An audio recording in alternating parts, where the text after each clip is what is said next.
ఉత్తరాంధ్ర బహుముఖ అభివృద్ధి లక్ష్యంగా ఎన్డీఏ సర్కార్ కీలక ప్రాజెక్టులకు శ్రీకారం చుట్టింది.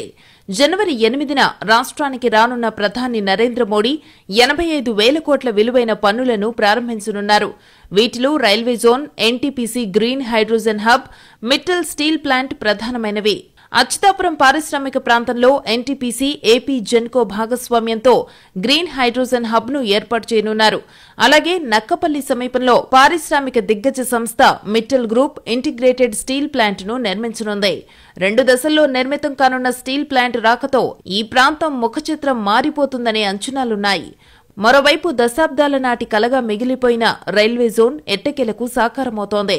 విశాఖ కేంద్రంగా దక్షిణ కోస్తా రైల్వే జోన్ కేంద్ర కార్యాలయం నిర్మాణ పనులను ప్రధాని ప్రారంభిస్తారు.